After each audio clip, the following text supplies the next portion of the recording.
السلام علیکم ورحمۃ اللہ وبرکاتہ، نحمدہ ونصلی علی رسولہ الکریم، اما بعد فاعوذ باللہ من الشیطان الرجیم، بسم اللہ الرحمن الرحیم۔ پرہیز علاج سے بہتر ہے، یعنی کوئی دوائی نہ لے، کچھ نہ لے، فاسٹنگ شروع کر دیں تو فاسٹنگ میں بھی شفا ہے۔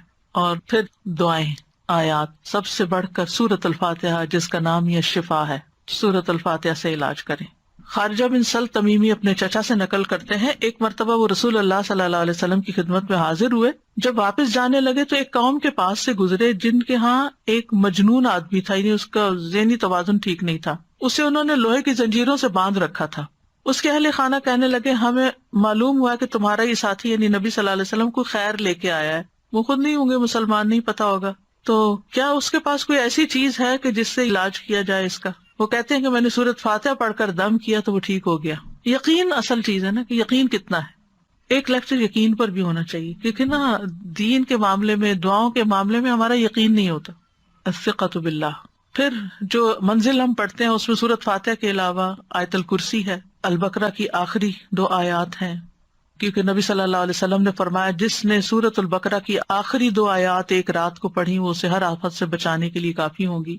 اور آیت الکرسی کا تو فائدہ آپ کو معلوم ہی ہے۔ پھر معوذات ہیں، قل هو اللہ احد، قل اعوذ برب الفلق، قل اعوذ برب الناس۔ نبی صلی اللہ علیہ وسلم نے فرمایا صبح اور شام 3 بار معوذات کہہ لو تو یہ ہر چیز سے تمہیں کفایت کریں گی۔ پھر یہ دعا جو کل میں نے آپ کو بتائی تھی، انی مسنی الضر وانت ارحم الراحمین۔ اور اگر وسوسے آ رہے ہیں بہت اور بے چینی ہے اور دل پریشان ہے تو انی مسنی الشیطان بنصب وعذاب، کہ شیطان نے مجھے سخت تکلیف اور عذاب میں ڈال رکھا ہے، یعنی وسوسوں اور نیگیٹو تھنکنگ کی وجہ سے۔ حضرت ایوب علیہ السلام کا حال یاد کر کے اور پھر انت ارحم الراحمین بھی کہیں ساتھ۔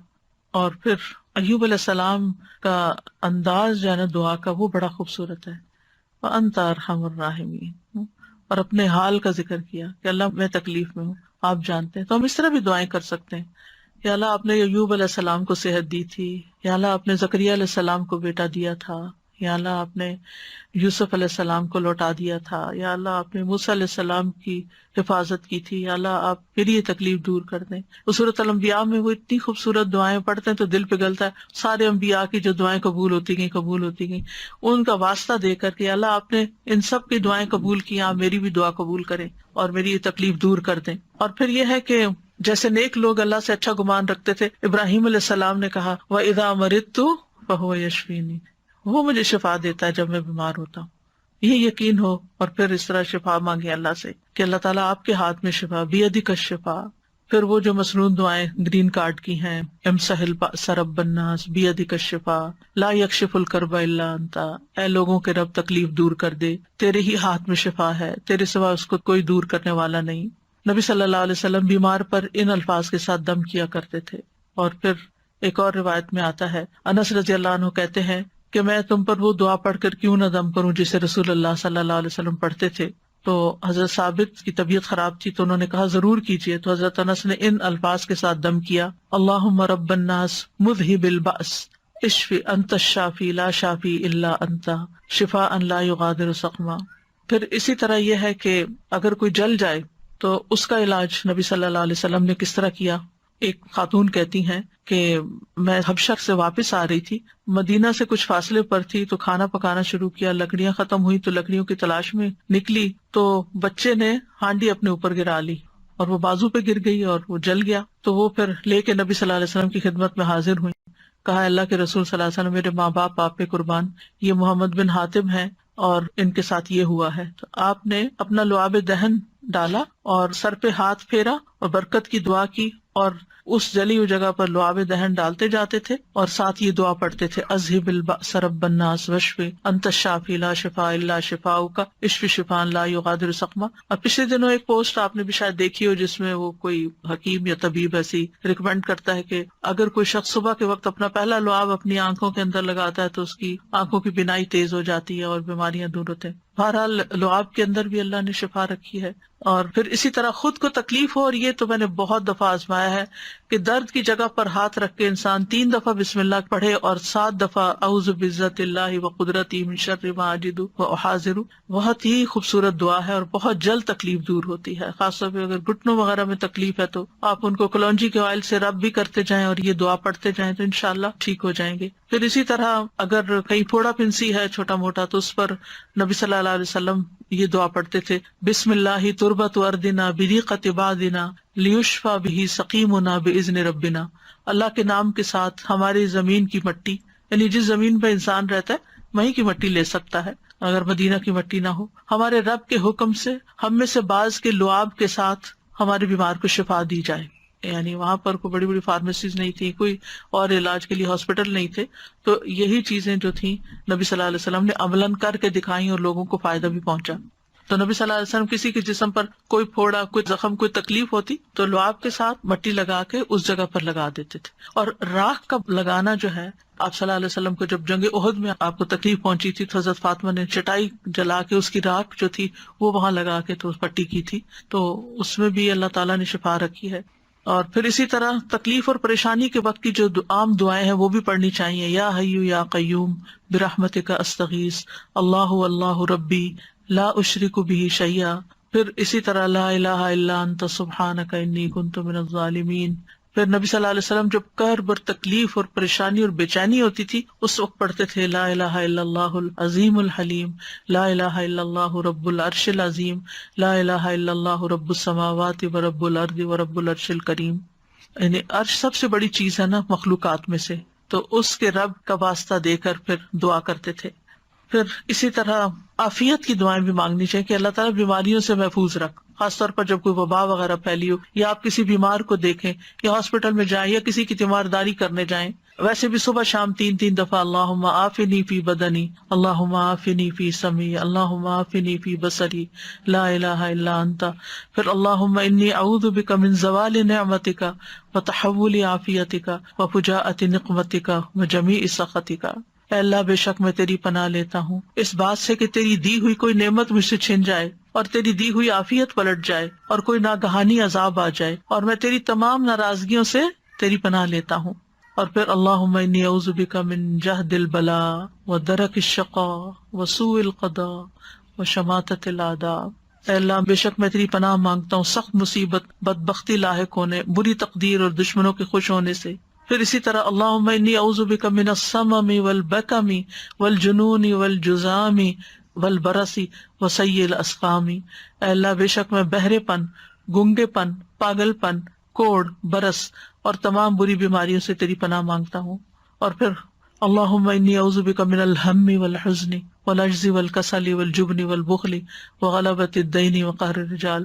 اخلاقی بیماریوں سے، روحانی بیماریوں سے نجات. اے اللہ میں تیری پناہ مانگتا ہوں دکھ، غم، عاجزی، سستی، بخل، بزدلی، قرضداری کے بوجھ اور لوگوں کے اپنے اوپر غلبے سے. پھر اعوذ بکلمات اللہ التامات من شر ما خلق. ہر طرح کے شر سے اللہ تو مجھے بچا لے. جہاں بھی انسان جائے، کسی شہر میں جائے، کسی جگہ پر جائے، پلین میں ہو، کہیں پر آپ انٹر ہو، بینک میں، اسکول میں، تو 3 دفعہ اگر آپ یہ پڑھ لیں کوئی چیز آپ کو نقصان نہیں دیتی. کیونکہ انسان کو ڈر ہوتا ہے نا کہ یہ وائرسز ہوں گے، اور خاص طور پر آج کل کے سیناریو میں. پھر اعوذ بکلمات اللہ التامات من کل شیطان وہامۃ ومن کل عین لامۃ. یعنی لوگوں کی گیدرنگ میں جائیں، آپ کو ڈر ہوتا ہے کہ نظر نہ لگ جائے کوئی اور اسی طرح کی چیز. یہ دعا بھی بہت فائدے کی ہے، ویسے بھی پڑھنی چاہیے. اور پھر شیطانی وسوسے سے اگر بہت نیگیٹو تھنکنگ ہو رہی ہو اور بہت برے برے خیالات آ رہے ہوں، کسی کے بارے میں کوئی بات بہت بری ستا رہی ہو، تو اعوذ بکلمات اللہ التامات من غضبہ وعقابہ وشر عبادہ ومن ہمزات الشیاطین وان یحضرون. خاص طور پہ برا خواب آنے کے بعد اگر دل پہ بار بار پریشانی کا خیال آ رہا ہے، بار بار آ رہا ہے، تو اس کو بھی جھٹکنے کے لیے یہ دعا پڑھی جا سکتی. تو اللہ تعالیٰ محفوظ رکھیں گے. بس آخر میں چند موٹی موٹی باتیں کہ اگر آپ کسی بیمار کے پاس جائیں تو کن چیزوں کا خیال رکھیں، کیونکہ مریضوں کی عادت کا حکم دیا گیا ہے، کیونکہ اس سے انسان کو اپنی نعمتیں یاد آتی ہیں اور انسان کو آخرت کی یاد آتی ہے. اور مسلمان کی عادت جو ہے وہ دوسرے مسلمان پر حق ہے، خاص طور پر اگر کوئی قریبی لوگوں میں سے ہو. نبی صلی اللہ علیہ وسلم نے فرمایا جب کوئی شخص اپنے کسی مسلمان بھائی کی عادت کرتا ہے تو وہ جنت کے باغات میں چلتا ہے یہاں تک کہ بیٹھ جائے، اس کے بیٹھنے پر اللہ کی رحمت اسے ڈھانپ لیتی ہے. اگر واقعی عیادت کی نیت سے کسی کے پاس جاتے ہیں اور عبادت کی نیت سے، اور اگر صبح کے وقت جائے تو شام تک 70,000 فرشتے اس کے لیے دعائیں بخشش کرتے ہیں، اور شام کو جائے تو صبح تک، یعنی اتنا بڑا اجر و ثواب ہے۔ اور عیادت نہ کرنے والوں کی مذمت کی گئی ہے۔ اللہ تعالیٰ قیامت کے دن فرمائیں گے کہ میرا فلاں بندہ بیمار تھا، تو نے اس کی عیادت نہیں کی، یعنی تم نے اس کا حال ہی نہیں پوچھا، اگر تو اس کی عیادت کرتا تو مجھے اس کے پاس پاتا۔ عیادت کرتے وقت اسے اجر کی خوشخبری دی جاتی ہے، اور مریض کو دعا دے کر خوش کریں، ہو سکے اس کو دم کر دیں اور دعا کا کارڈ دے دیں، کوئی بھی ایسی چیز اس کو بتائیں کہ یہ بیماری اس کے درجات کی بلندی کا ذریعہ، اچھی باتیں کریں، حوصلہ افزائی کریں، غم گساری کریں۔ اور عیادت کے وقت کی دعاؤں میں لا بأس طہور انشاءاللہ، کوئی بات نہیں، ٹھیک ہو جاؤ گے، سب صاف ہو جائے گا۔ اگر اور دعائیں آپ کو لمبی چوڑی نہیں بھی آتی تو سورۃ فاتحہ تو سب کو آتی، سورۃ فاتحہ پڑھ کے دم کر دیں، معوذات پڑھ کے دم کر دیں، اور پھر اسأل اللہ العظیم رب العرش العظیم ان یشفیک 7 دفعہ پڑھ کے آپ اس پہ دم کر دیں۔ نبی صلی اللہ علیہ وسلم نے فرمایا جو مسلمان کسی بیمار کی عیادت کے لیے اس کے پاس آئے جس کی موت کا وقت نہ آیا ہو، اور 7 مرتبہ یہ پڑھے تو اللہ تعالیٰ اس کو شفا عطا کر دیتا ہے۔ تو یہ بیمار کے لیے پڑھنی چاہیے۔ پھر اللہم اشف فلان، اگر دور بیٹھے ہیں تو دور سے دعائیں کر دیں، اور دیگر بھی اذہب البأس اور مذہب البأس، اور یہ ساری دعائیں جو پہلے میں آپ کو بتا چکی ہوں دیگر بیماریوں کے علاج میں، یہ دعائیں گرین کارڈ پہ لکھی ہوئی ہیں، ان سب کا بھی، یعنی اگر آپ کے پاس زبانی یاد نہیں تو دیکھ کے بھی آپ ان کو پڑھ سکتے ہیں۔